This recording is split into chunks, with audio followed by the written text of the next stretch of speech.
Welcome to Wizard World Virtual Experiences. I'm Jerry Milani, and today we are going to celebrate the movie Spaceballs. It parodies Star Wars, Star Trek, many other science fiction films. We're going to have two of the supporting stars of that fun film from 1987 with us in just a minute. Want to just remind you, whether you're watching on Twitch or Facebook or YouTube, go into the chat rooms right now and go ahead and put in your questions for these folks. We're going to get to as many of them as we can in the next 40 minutes or so. You can interact with each other there as well. Just share some of your memories of what for a lot of people was the first kind of spoof film like this that they saw, and one in a line of Mel Brooks movies that parodied just about everything in the entertainment industry and the film industry. And this was one that hit a lot of notes for a lot of people. So it's something we're going to have a lot of fun with today for the next 45 minutes. But reminder though, that if you're any of those chat rooms, go ahead and put those in there, and we'll get as many of those questions answered as we can. Also, these folks are going to be doing live video chats, autographs, recorded videos, and virtual photo ops next Saturday. If you're watching us live, it's a week from today. If you're watching us sometime in the interim, it's the 12th of December. At the same time, 4 o'clock Eastern time, 1 o'clock Pacific.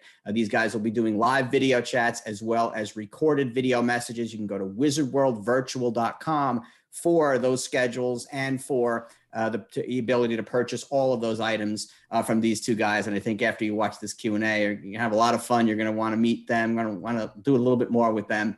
Just a reminder, things coming up here at Wizard World Virtual Experiences over the next few weeks. We've got a lot of fun stuff coming up tomorrow. It's a doubleheader. We start at 1 o'clock Eastern time, 10 Pacific, with 10 stars of the Hallmark Christmas movies. So that's going to be a fun panel tomorrow at 1. Also tomorrow at 4 o'clock Eastern time, 1 o'clock Pacific, we're going to have 4 original Teenage Mutant Ninja Turtle voice actors from the original way back in the 80s. So that's going to be a lot of fun. Wednesday, we have a rewatch party for all of the panels that we're doing this weekend. We're going to do Rewatch Wednesday, so that'll be a lot of fun. Thursday, Whiz Quiz. It's the fun, nerdy trivia that we have with our own Wizard World's Mike G Does Things. Next Saturday, Eddie Furlong from Terminator 2, one of our favorite guests at Wizard World, will be with us. And then Saturday, December 19th, we're going international. We're already international here at Wizard World, but that panel is going to be translated in real time in Japanese, and it'll be late at night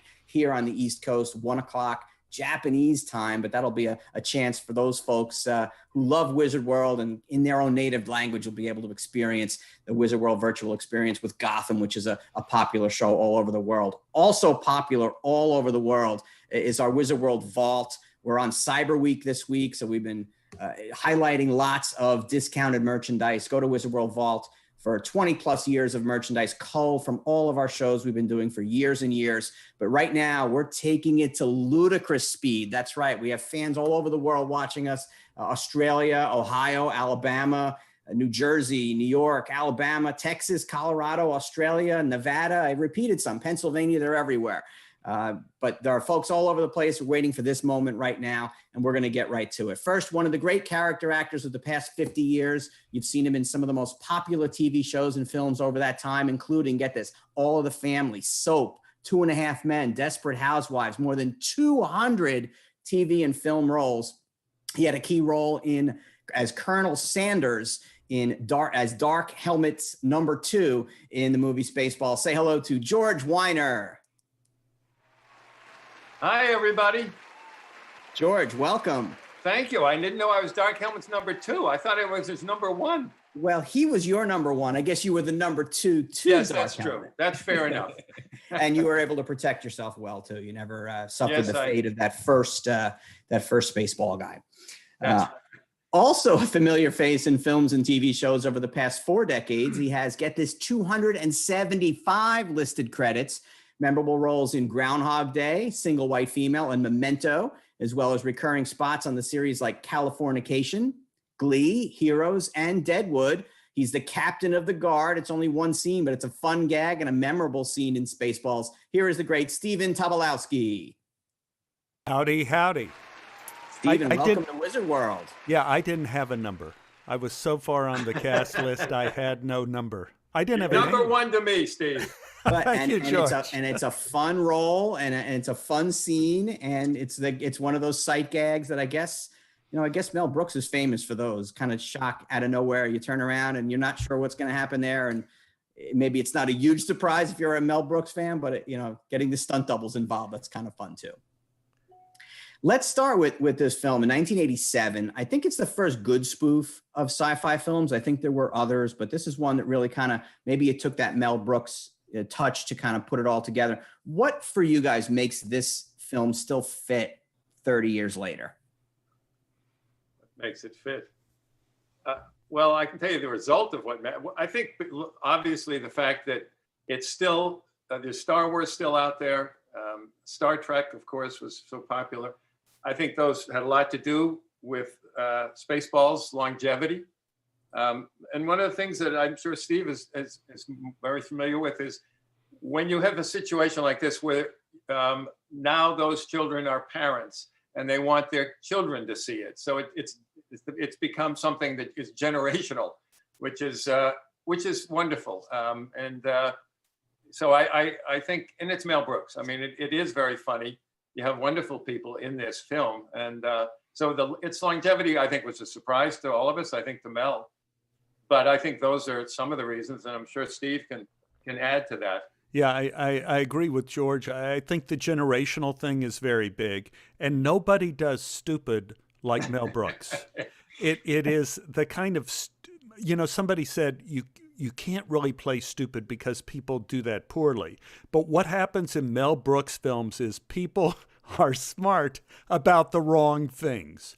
And that creates a huge level of stupidity, which is not tied to any trend or news event or any current thing that you could tie to when this film was made. It is timeless that way.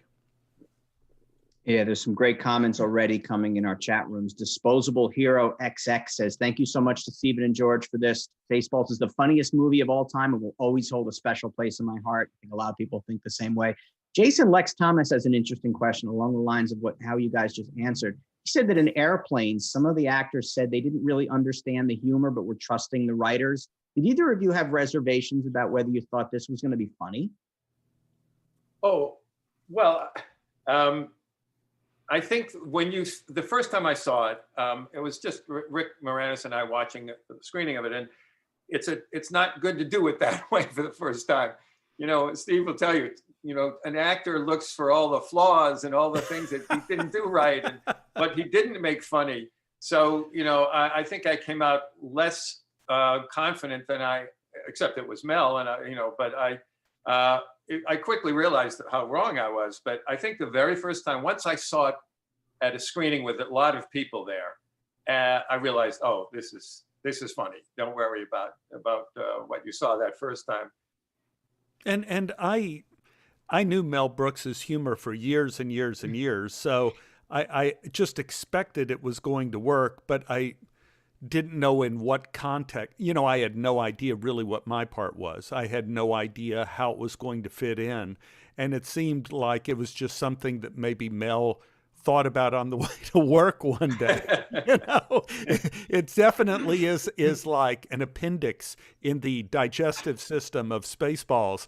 It's just this little thing, but it is so delightful, and people still come up to me and go like, "Where are those stunt doubles?" It is. I have to say, it's really one of my favorite lines in the movie. And Steve does, "You idiots! You've captured their stunt double." It's hilarious. It's ridiculous. How familiar were you both with Star Wars and with other sci-fi before you came? Because Bill Pullman has had interviews where he said he'd never watched Star Wars, but he still kind of got it. How much were you Trekkies? Did you know it? And then if so, depending on that, how did you play that in this? I was never really a fan of anything that's current. Like by the time Star Wars came out, I was like a fan of Creature of the Black Lagoon. So I kind of, my fandom goes back, 20 years before what's happening. I thought, Star Wars was amazing. And Star Wars itself is kind of a phony movie in that movie is based on like a Western and World War II movies. In fact, one of the early Prince Spielberg, George Lucas sent in Star Wars with cut in footage from World War II newsreel films, you know, planes coming in when he didn't have everything together. So I didn't know anything about that, yet I figured that Spaceballs would follow the large kind of mythic patterns of all those films. Yeah, and I think the success of Spaceballs, in large part, obviously, is the success of those films. People who love those films get all the jokes, and you know, there are people who walk in and have never seen it. They don't get a lot of the humor. So that's been really a big part of course, as we said earlier, the fact that we're still here with Spaceballs. And Mel has been himself has said that it was a surprise that it has lasted and will continue to last forever. As long as there's Star Wars, there will be the Spaceballs. So a lot of fans asking a few things. One is they all want to know when Spaceballs 2 is coming out to search for more money. That's joke number one. How many times have you been asked that, Steve? Let me count the days. Yes. I'm afraid the answer would be no, but I never want to, you know, silence anybody. If Mel calls, I'll be there in the morning. I know that. But I wouldn't look for it. But it, you know, there was a time that it was definitely talked about, and unfortunately never quite happened. Well, Mer Vicious with 2 V's is one of the folks asking that, so thanks. And then a few different folks here: Amberly Smith, Matthew Bertoli, Sherry Clausen. Just want to know what it was like working with Mel Brooks. What were you've already shared a couple things about that, but what are kind of your memories of going on set with him? Well, I had a very weird experience. You want to talk about yours first, George, since you have significant role? I had a very weird experience about the whole thing that's kind of different from anything that's ever happened to me in any movie again, because I had not really acted in any movies except, I think, Keep My Grave Open in Dallas, Texas, when I was a junior in college. So I was doing a play with Bill Pullman at Los Angeles Theater Center, a play called Barabbas, and Bill was the star of the show playing Barabbas, and I was playing Pontius Pilate, something like that. I had no idea Bill was in some movie coming up with Mel Brooks, but he invited Mel to come see the play. So Mel saw the play, and in the lobby afterwards, Bill and Mel came up to me and said, well, do you want to be in this movie that Bill's doing, Spaceballs? And I'm looking at Mel Brooks, I'm going like, what? Finally, my life has meaning.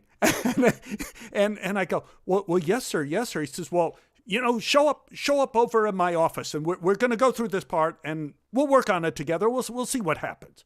So I went over to Mel's office. He goes, okay, now you walk in the door, and you idiots. Now let me hear you say, you idiots. And I did that a few times. He goes, okay, you could be as big as you want. Make it even, you know, we did this and we went through the whole scene. He goes, fine.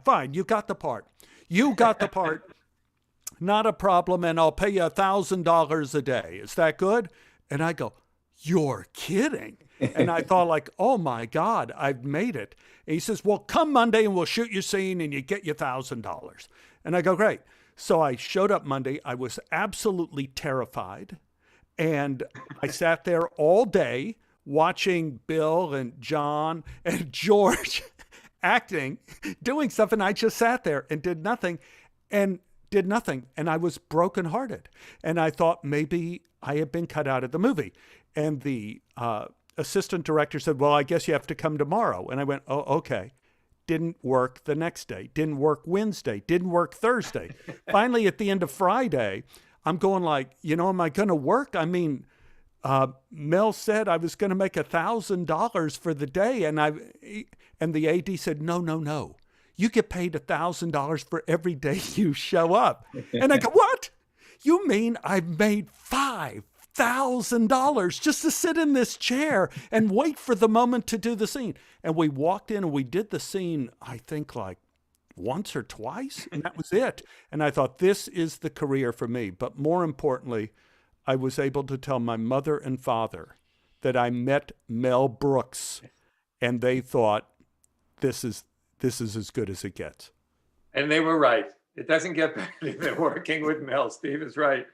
And I will just tell you very briefly my intro to Mel. I had done a film that was done by Mel Brooks, The Company, and he had seen it. And next thing I know, he wanted to see me, which was, as Steve can tell you, remarkable in my mind. I couldn't believe it. And I walked in, and he read back to me a line from the movie he had seen me in. And I went, oh, that's a good start. And anyway, he put me in a movie called To Be or Not to Be. And that was, so now I had a chance to work with him before I worked with him on Spaceballs.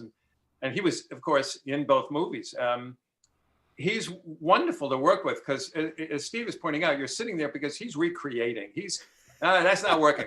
And I've seen him shoot a scene as written most of the day and throw it out, because he's going to get it done the way he needs it done. And you're going to go with it because he's always going to be right.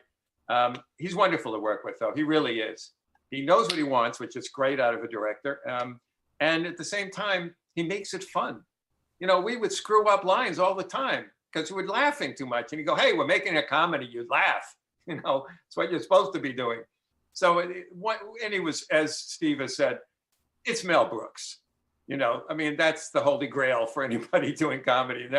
That was pretty special. And so to be a part of that is something that you hold on to forever. No, those are tremendous remembrances of what Mel has meant to as a movie going public and people who love this kind of film. Let's leave Spaceballs out of it. For each of you, what's your favorite Mel Brooks film? Oh, gosh. Yeah. Yeah, I mean, the first thing that would come to my mind, I'd like to think about it, but certainly Blazing Saddles, I saw that many, many, many times. But I like the High Anxiety too, right? The Hitchcock one he did was, I love that. I saw that multiple times as well. I've seen so many of his films many times because you want to see the jokes again. The jokes are never ruined the second time you see them. It's amazing. Yeah, and it's interesting Steve said that because Blazing Saddles is my favorite movie that he's done. And I know that Mel would say, and he wouldn't be wrong because he says it for one thing, but he would say there are other movies that he may have been more proud of or more, thought, but he loved it too, of course. But Blazing Saddles is just remarkable and hilarious and meaningful in some ways too. That's been my favorite for very many years. It's hard to go wrong with either one of those, right? Yes, that's right. So Patty Blackwell says Mel Brooks is a comedic genius. I agree with you, Patty Blackwell. Yes. Crafty Nate 68 has a long question here, but the basic premise of it is that he got to meet Steve, and he said, at the Groundhog Day celebration in Santa Fe on February 2nd, 2002. And he worked with you on Wild Hogs, apparently, Crafty Nate. He said at the end, though, he says, you guys play off each other really well. What's next with you guys? Do you have anything kind of in the works? Well, there are things in the works. The industry has been, as we're all aware, shut down for a while, of course, with COVID. And it's slowly inching its way back in now. So there are some things out there that are working. And so we're just glad to see that happening. There's some things that are out there, but you can't talk about them because then people say, hey, did you ever get that job? Well, maybe, I'm not sure yet. Well, wasn't it 2 months ago you auditioned? Well, it's slow back there. They'll get to me. Anyway, so there are some things. It's slowly coming back. Thank goodness for all of us. I've been doing, again, it's like working on a James Bond film now. They brought me back to do some more of the Goldbergs. So I've been shooting that, a couple of them, and I'm shooting all next week and the week after. But going to Sony Studio is really like, it's a science fiction film. The hair and makeup people are in like helmets and goggles and all this. And they have these very stringent COVID regulations. You have to get a COVID test every 48 hours. So I've had like 6 COVID tests in the last 4 days. I don't know how that works out every 48 hours, but they're giving me COVID tests right and left. And the hair and makeup people have to be outdoors. They can't be indoors anymore. And they have COVID monitors walking the streets. And you get into this situation where, like yesterday, the hair and makeup people say, will you take off your mask so I could do your makeup and hair? You take off the mask and the COVID monitor comes up and says, oh, will you put that mask back on? So you put the mask back on and the makeup people turn around and go, I asked you to take off the mask. Yeah, but okay, you talk to the COVID monitor here and you guys decide what's more important, Goldbergs or pandemic? Goldbergs or pandemic? And, so they're still working it out, but it's difficult. You just put a dark helmet on, you'd be fine. Yes, so there you go. And it's not quite as difficult for Steve and I because we don't really need hair. So it's really just makeup. So it cuts the thing in half. It's a little easier for us. Speaking of the dark helmet, George, you had, I think, the most interaction with Rick Moranis in the entire film, maybe even more than Mel did. What's working with Rick like, and how did that relationship work over the time that you were filming? I'm in love with Rick. I always have been. His work he's remarkably funny, and he's a very special guy and very, very smart, and very smart about the work. Rick, we would talk sometimes about certain scenes Mel was doing, and he would have ideas, and Rick would have made a remarkable director. I have no doubt. And I talked to him about it, but he never did it. And he sat in the sidelines for a while by choice. And he's come back a little bit, but he's a very special guy, and working with him is hilarious. I mean, it's just, what you're seeing in the film, you can imagine being around somebody that funny all day long. And when you're not shooting, he's just as funny and just as thoughtful. So he's a very special guy. Stephen, I know you didn't have a ton of interaction with him on this film, but maybe in those 5 days that you were waiting around, you were watching him work a little bit. Not really. I was eating snacks and wondering when it's free. When they would fit me for my plastic vest. I was just wondering what was going to happen. It was my first real film experience. So I was always amazed when I'd see Rick go by or John Candy go by, these icons from SCTV. So I felt I was in Wonderland. Yeah, Steve made such a good point, because when you're working with people throughout our careers that we've known and loved as actors since we were young, you have to approach them as somebody who's a co-worker with them. You can't go in and fawn all over them, and your day is already ruined for them and for you in terms of the work. So you have to put on this, nice to meet you, Mr. Brooks, and you're just there for the work, and this is your old hands at these, and blah blah blah. But the reality is, you go home and start crying because you just worked with Mel Brooks. You hold it in all day, So it's pretty wonderful. So Crafty Nate 68 had another great comment. He says, one thing about this movie, the casting was perfect. You guys just blew us all away. Speaking for my generation, we love this film and always will.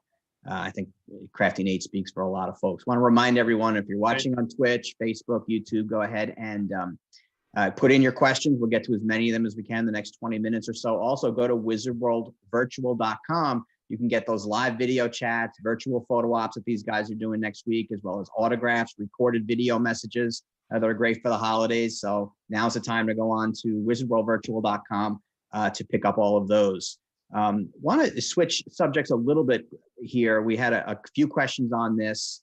Want to talk about some of your other roles. We mentioned at the top. I mean, together you guys have almost 500 TV and film roles. What are some of the memorable ones for you, and who are some of the memorable people that you worked with on those sets? Well, it's an open question. Well, I think, certainly a couple things stand out for me. One is Groundhog Day, because again, it's like George is saying, like, here's Bill Murray and Harold Ramis, who were part of my iconography as I'm a young actor watching them on Saturday Night Live and in Ghostbusters and things like that. And now here I am on the set with them. And it was just unusual to be able to have that experience with those guys. That's obviously like number one, and number two would probably be Memento with Chris Nolan directing. And it was a very unusual experience where I read this script, and George, you know, like a feature script is what, like 120 pages, Yes. something like that? Yeah. Like that's a first draft, 120 pages, and the producer tries to cut it down to 90.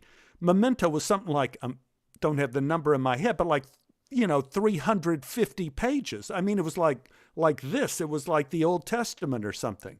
And I'm thinking like, this has to be terrible. And I start reading this script and I'm going, oh, damn it. Oh, God. And my wife said, what, terrible? And I said, no, it could be the best script I've ever read, but I know they can't sustain it. They're going to ruin it at the end. I got to the end of the script and threw it across the room. And my wife said, terrible. And I go, best script I ever read. And I had to go in and see Chris Nolan. And he said, well, you don't have a lot of Sammy Jenkins to audition with. I said, well, I'm not going to audition for you. I'm going to tell you this. You're going to have a lot of people in this town that want to be in this movie. But I am the only person you're going to see for the role of Sammy Jenkins that has actually had amnesia in their life. And that's what I bring to the table. And then I ended up getting that. So that was amazing. It's a really good question. And it's something that at a certain point in time, you start thinking back and with great fond memories, because as I said earlier, you're working back in the early days, in the 70s and so on, with people that as a young person, you just idolized. And so working with those people, working with the Carol O'Connors, working with Jim Garners and the Jack Klugmans and people like that, that was just remarkable to me as a young actor to be able to do that. And Hill Street Blues was still for me, to be able to be a part of Hill Street was pretty special. Just a remarkable television show that I think changed the way hour-long shows were done from that point on. And then very briefly, if I may, working with the Coen brothers is also one of those things that actors really appreciate when it happens. And that was very special for me. I think in terms of films, beyond that, working the other one with Mel, of course, but there was one that, of course, I can't remember now, but I'm going to look at my script and see if I can come up with the name, because this is terrible that I can't remember the name of the other movie that I love so much, but it was terrific. I can promise you it was a wonderful movie. Take my words for it. But it's been a joyride all of this time to work with these people, and that you're always a fan.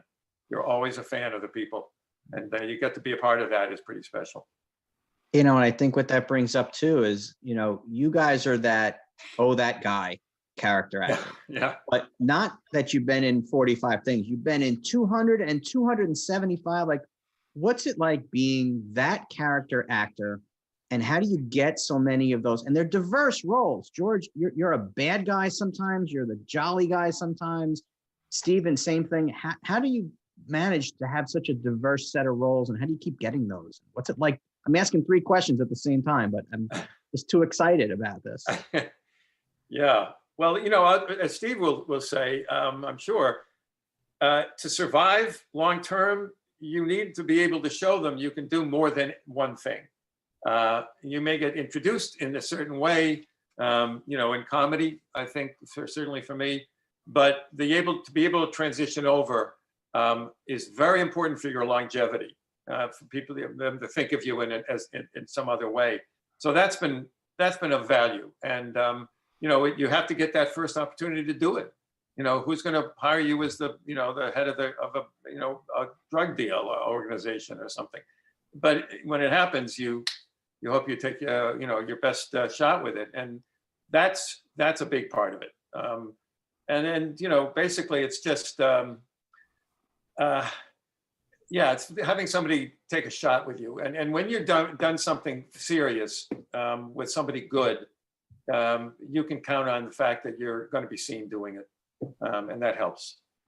Yeah, a couple things I want to follow up on that George was saying. Comedy is really important because about 90% Yeah. of what you're going to be asked to do as an actor has to do with comedy. So you have to be able to do comedy. Another thing that hasn't been mentioned, and I haven't heard it mentioned at a lot of these fan shows before or by anyone, casting directors. I found that a casting director wants to bring an actor into the room that, even if they don't get the part, is going to make them look good for the director or producer. So a lot of times, like in my case, the same casting director would bring me in for various projects, like Howard Fuhrer. In the old days, I don't know, George, if you worked with Howard, Yes. but he brought me in for Mississippi Burning. He brought me in for Groundhog Day. He brought me in for In Country. So if there is a casting director that begins to trust you as an actor, you will get a lot of opportunities. And of course, as George says, if you do well in a film that people see and is well thought of, people will call on you again. Yeah. Well, That that's makes a right. lot of sense. Well, they've been calling on you guys for decades, so we're all the better for that. Janice Parker had a question that you basically answered already about lines in the movie, so thank you, Janice. Wayne Hunter and Jonathan David Moran wanted to know if you guys have both worn the dark helmet. Did you get to try the dark helmet on, George? I didn't dare try it. Did you go around that was a sacred helmet. I wouldn't go near it. No, unfortunately, I must say I never did. Not that I can remember. Try the helmet on. No. I never touch anything that's on any movie set. Somebody brought me a hat, a big sombrero, and they said that they stole it from the costume department over at, I think, Paramount or someplace. Mm-hmm. And they said, well, here, you take this hat. I looked at the hat, and inside the hat is stitched Brando. Yeah. Yeah. I think it was the hat or one of the hats Brando wore in Viva Zapata. And I'm thinking like, oh my goodness.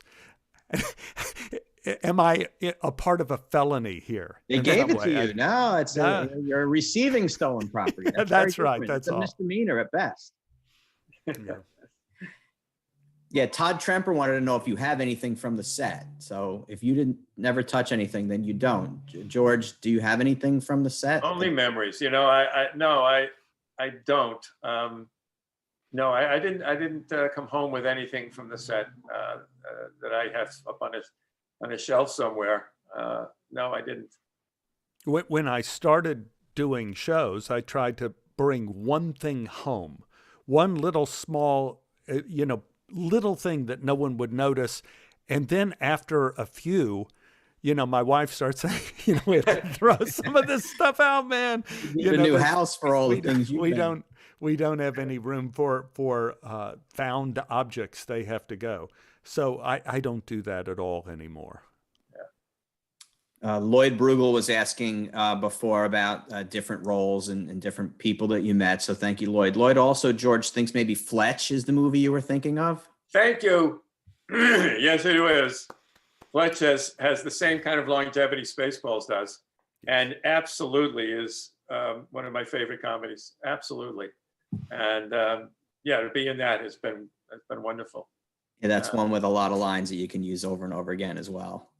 Yes. Spritzer valves and ball bearings and yes, ball bearings. That's right. All ball bearings these days, George. Yes. Drone Out Zone Out has a question, wants to know for both of you, what show or movie that you've been a part of do you wish more people got to see and appreciate? Oh, wow.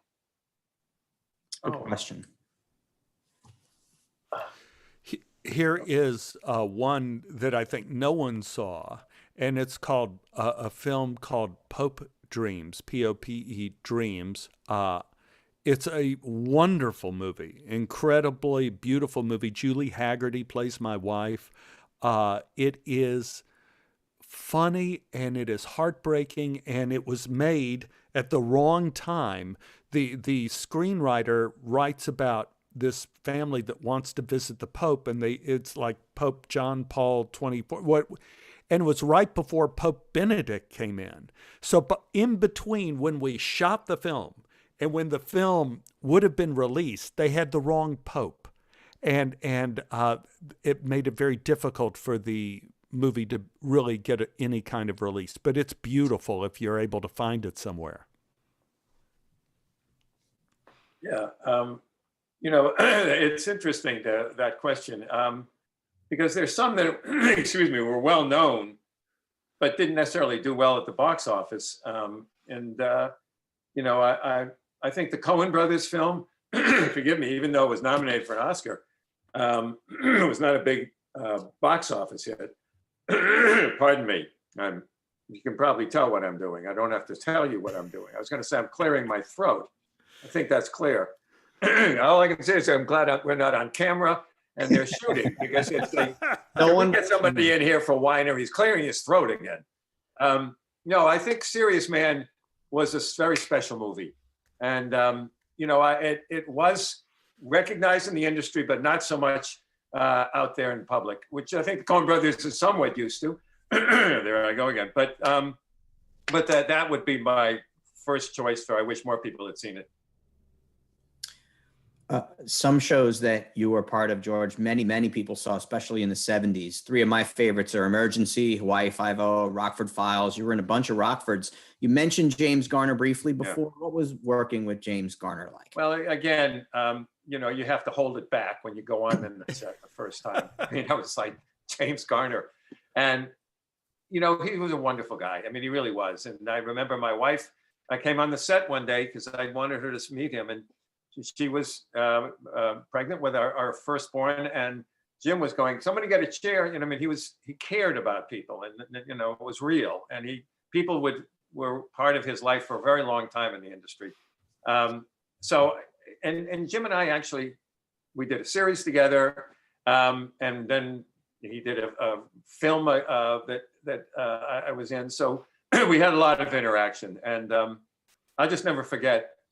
He's right at the top of the list of all-time heroes as a child that actually, I won't say became my friend. I think that would be overdoing it, because Jim had a world of friends, but someone that treated me very specially in my world, and just a wonderful guy. Well, that was his show, and he kept bringing you back, so there's something to be said for that. Yeah, that was very nice, of course. And Stephen, you mentioned this also briefly on Groundhog Day. Did you think that the movie and even that scene is so beloved? Yeah. Did you expect that when that film was made, that it would be something that people come back to, not just on February 2nd? No, and I didn't know it would be the new Wizard of Oz, the film that's going to be repeated all the time on February 2nd now. When we started shooting, and Bill and I started shooting the street scene, and there were about 9 of those street scenes originally, and cut down to about 4, we started shooting that first day of the movie. At the end of that first week, there was a big scene in which Bill finds that he is without consequence. He understands the time thing. And in that scene, Bill saws his room in half and realizes he'll come back to normal. He spray paints the end. He cuts his hair off into a mohawk, all of this crazy stuff. It was a 2-day scene. First week of shooting, so studio is looking over Harold Ramis's shoulder to see, what are you doing? And Harold Ramis, at the end of that first week, threw the scene out, like Mel Brooks. Threw the scene out and instead replaced it with Bill in bed at night, writing notes in a pad, looks at his pencil, breaks it in 2, puts one half of the pencil on the bedside table, one half on top of the clock radio. And in the morning, when we hear Sonny and Cher again, the pencil is whole. And when I saw that with the full audience, the audience gasped. And that to me was the turning point. At the end of that, when Harold Ramis made that shift, he and Danny Rubin, the screenwriter, began rewriting all of Groundhog Day and completely changed Act 3. and added all that stuff at the end of Act 3 of Bill helping the lady with the tire and trying to save the bum from dying, all of that stuff that makes it such a spectacular movie. And that's when everybody kind of felt like we were doing something that was going to be remarkable. It's like show me instead of tell me is kind of how you made that, how they made that work. How many times did you have to shoot that scene? Well, the odd thing, big scene with him. Yeah, the odd thing is, as I said, we had about 9 of those scenes that were all slightly different, shot with different techniques. But Harold Ramis hadn't decided what the day of the movie was going to be, because the day has to be the same. It's a character in the day is repeated. Meteorologically, it had to be the same. So Bill and I would go back out in the street. We had no schedule. We were on will notifies. So whenever the weather changed, and we were shooting outside of Chicago, so that happened a lot. If it began to rain, Steve and Bill, come on down to do the street scene in the rain, snow, sleet, whatever. In the end, Harold Ramis picked the gloomy day to be the day that's repeated. And when snow begins to fall at the end of the movie with the kids and everything is when time starts again. Jennifer Sakara Lasco wants to know how, when you see Spaceballs pop up and you see memes and you see GIFs and you see this kind of newfangled way, you guys are really part of pop culture. How does it feel to be part of pop culture and part of something that has a complete new life in this new world that we're in? Well, for me, it feels great. You're generously, and thank you, quoting our number of jobs and so on. But it's interesting because when we get to sit with you and other fans out there, which is so wonderful, I wouldn't be here if it weren't for Spaceballs. Forget the other hundreds of shows. And Fletch, of course, was popular, but when I'm now asked to do and have been asked to do autograph shows and things like this, it's Spaceballs. So I'm very fortunate that amongst all the work, Spaceballs, which of course I personally love as well, was one of them. Otherwise, I'd be watching a ball game right now. Yeah, and Spaceballs was my first real movie, besides, as I said, Keep My Grave Open, which was not in the same category. And once you make an A film like Spaceballs, other people consider you for that category of film. So it was really a big start for me as well. Natalie Zabel-Arroyan had a similar question, but she also says, hi from Australia. My brother and I grew up on this movie. We probably watched it 1,500 times. That's awesome. How does it feel? She asked how to feel, just the same question that you just answered. So thank you. Amberly Smith also asked something about, have you been starstruck? And you really answered that by saying you, yes, never stops. And it never stops, which is really great. So we're almost out of time. I want to remind people that you can go on to Wizard World Virtual to get those autographs and recorded videos that these guys will do separately, but also the live video chats, which will take place on the 12th. Same time as we are here, 4 o'clock, 1 o'clock Pacific time, and the virtual photo ops that we've added. Those are really fun. They make a great holiday gift. So this is a good time for that at Wizard World Virtual. Before we head out, just for each of you guys, just kind of give you a chance to either say, goodbye. You already talked a little bit about projects you're working on, but just something that you want to kind of share with the fans as we close up the session. Well, I wouldn't want to say goodbye. I'd like to say how much fun it was doing this and love to continue to do it, as I'm sure Steve would. It really is, it's wonderful to be able to reach out to people that want to talk to you about a particular film, like, of course, Spaceballs. So it's really a joy because it brings back so many good memories. So I look forward to, more of this, of course, and it's great to be able to be with Steve on top of that. So, as far as things coming up, I did this, Jane Fonda has a series on that is coming on that I did a guest on. So there's that, but work is work. It's out there now and slightly, and we'll be back to work and hopefully back to seeing and meeting a lot of you as well. That thank you for tuning in today. And one of my favorite roles I ever did on TV was with George, as we played tennis pros. Oh, yes. in that Friends with Benefits show or whatever. They brought us in to Yes. play a doubles team, old guys double that were good. So that was a lot of fun doing that with George. One thing in terms of your pandemic question before and in terms of future projects is that a lot of things are turning to voiceover. Yeah. And doing virtually. And so one thing I have in the future is I've been asked to reprise a role I've been doing on Archer and as a voiceover. And so I'm going to go back and be playing the multi-billionaire on Archer. And I believe I'm having some recording sessions sometime next week. So that'll be fun. And remember, Spaceballs was the start of that multi-billionaire thing. You got $1,000 a day. $1,000 a day. $5,000. That's right.